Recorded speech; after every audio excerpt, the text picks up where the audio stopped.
Hi! Welcome to Vinayak star kitchen. ఈరోజు recipe చామగడ్డ టమాటా curry. ఈ చామగడ్డ టమాటా కర్రీని ఎలా చేసుకోవాలో చూపిస్తాను. ఇది చాలా హెల్తీ రెసిపీ.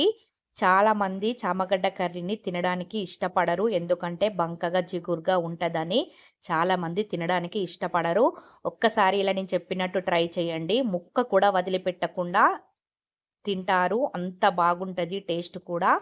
ఇప్పుడు నేను ఒక పావు కేజీ చామగడ్డల్ని తీసుకొని మట్టి లేకుండా మంచిగా క్లీన్ చేసుకున్న తర్వాత కుక్కర్లో వేసుకొని 1 గ్లాస్ వాటర్ కూడా వేసుకొని ఒక 3 విజిల్స్ వచ్చేదాకా ఉడికించుకోవాలి. ఇప్పుడు వీటిని మళ్ళీ కూల్ వాటర్లో వేసుకొని చల్లారిన తర్వాత పొట్టు తీసుకోవాలి.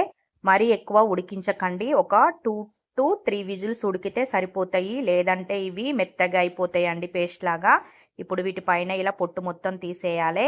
అన్నీ ఇదే విధంగా పొట్టు తీసేసుకొని 2 సైడ్కి 2 పార్ట్స్ కట్ చేసుకోవాలి. ఆ తర్వాత వీటిని 4 పీసెస్ లాగా ఇలా ముక్కలుగా కట్ చేసుకోవాలి. మీకు ఎంత సైజు కావాలంటే అంత సైజులో కట్ చేసుకోండి. ఇలా నేను ఒక చామగడ్డని 4 పీసెస్ లాగా కట్ చేసుకొని పక్కన పెట్టుకున్న తర్వాత ఇప్పుడు ఇందులో రుచికి సరిపడా సాల్ట్, 1/2 టేబుల్ స్పూన్ పసుపు, 1/2 టేబుల్ స్పూన్ కారం వేసుకొని ఈ ముక్కలకి మంచిగా పట్టించుకోవాలి. ఇలా ఒకసారి మంచిగా మిక్స్ చేసుకొని పక్కన పెట్టుకోండి.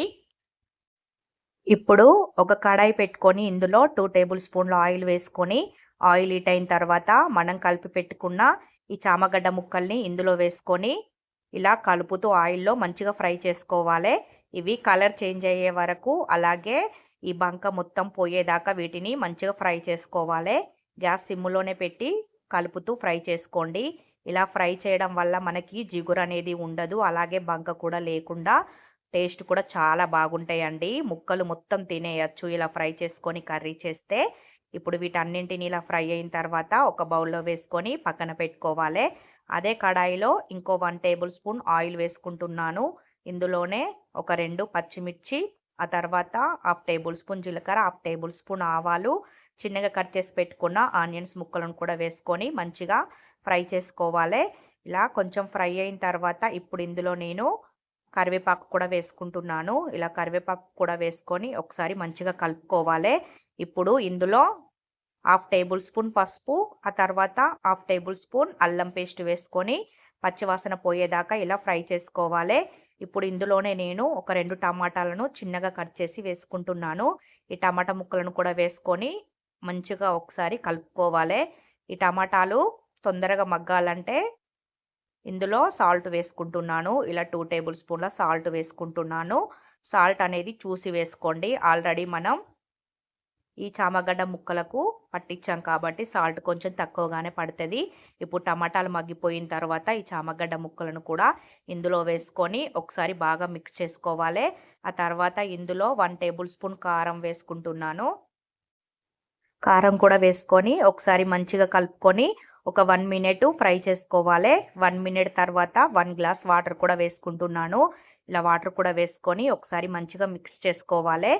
మీరు చింతపండు రసం కూడా వేసుకోవచ్చు. నేను పుల్లగా ఉన్న టమాటాలే తీసుకుంటున్నాను కాబట్టి చింతపండు రసం వేయటం లేదు.